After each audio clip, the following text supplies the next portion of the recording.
Well, thanks again for joining me for another reading from Convergence, Dragon Within Saga Book 1. We're actually going to be able to finish up Chapter 1 here as we hear about Drin and his other fellow selectees and what's going to happen to them in the rest of the chapter, in the rest of Chapter 1. So we're going to pick up right then, right as they were being led by by the Lord Henchet's Cintranos, who will take them to where they need to go. So here we go.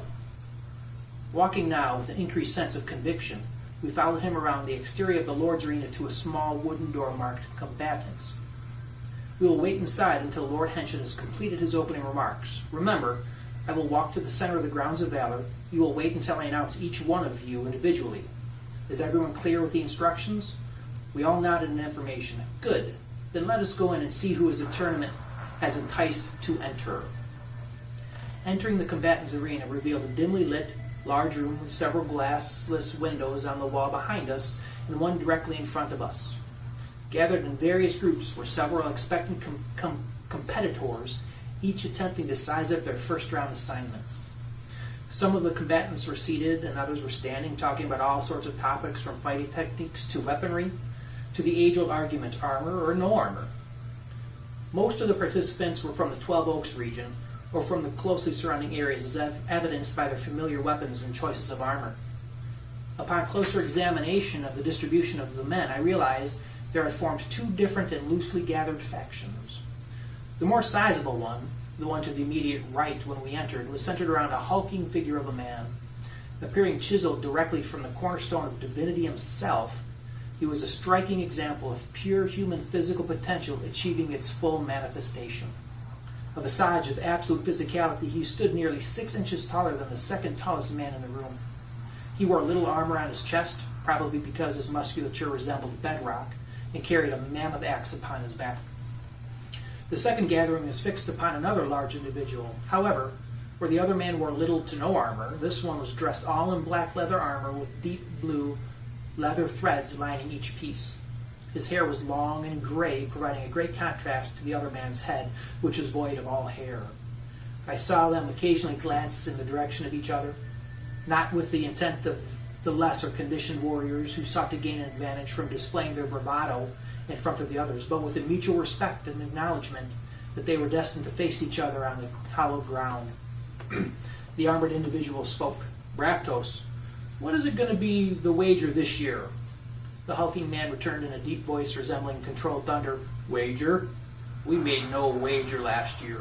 If we did, I would have been seen betting your wife soon after you were flat on your back. The response to this was a raucous laughter from Raptos' faction, while stark silence from the armored man's. Perhaps that would be true if you did not wield that enormous axe of yours because you wish to make up for your pitifully small manhood. With the completion of his retort, the dark-armored man lifted his little finger in the air and let it drop a moment later. This time the raucous laughter and silence shifted completely, leaving Bractos with a faint smile upon his face. Demetrios, do you confess to know the size of me? Have you been watching me in the showers again? Shifting laughter once again. Please, Bractos, everyone knows I have not done that, if for no other reason than your stench belays your professed usage of any shower at any time in your life. And with that, both sides erupted in laughter. Again, you have bested me in the only area you can, Demetrios. For this year will end the same as last year, with me standing above you while you ask for mercy. I will win again, as I have the last 5 years. Nothing, not even the dark warrior of Lord Henchet, can stop that. Perhaps you are right, perhaps not. But if I was a betting man, I would bet against you for your first match, said Demetrios as he walked over to stand in front of Bractos. Then you would lose your second place winnings, my friend, for that boy cannot possibly stand against the strong arm of Bractos and his axe Doombringer. Just then, Demetrios turned toward a small boy who appeared to be a couple years younger than myself. He was seated in the corner of the room with his legs crossed and feet folded in upon themselves. His seated posture combined with the more seasoned, full-grown standing men gave the illusion that he was smaller than he actually was. He was resting his hands upon his bent knees.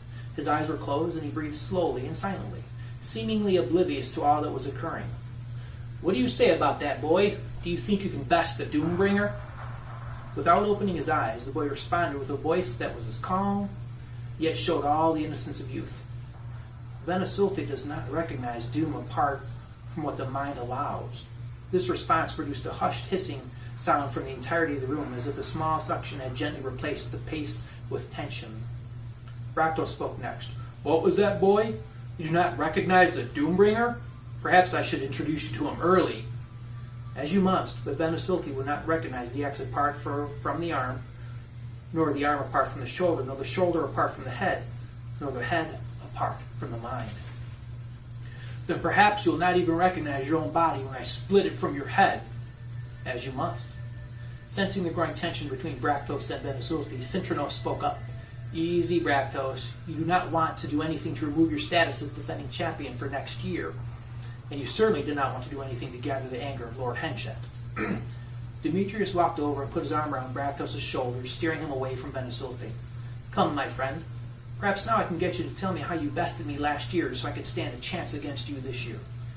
This meeting of the two obvious favorites dissolved the two factions and caused them to reform in smaller groups sporadically spread out in the chambers under the arena, although none gathered with Venesulti, who remained calmly stationary with his eyes still closed.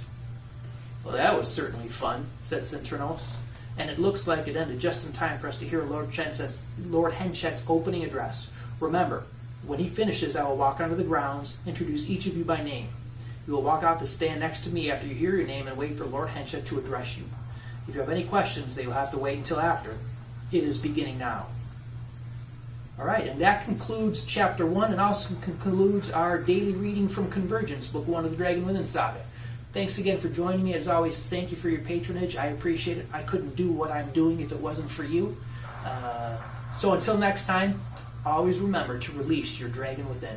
Thank you.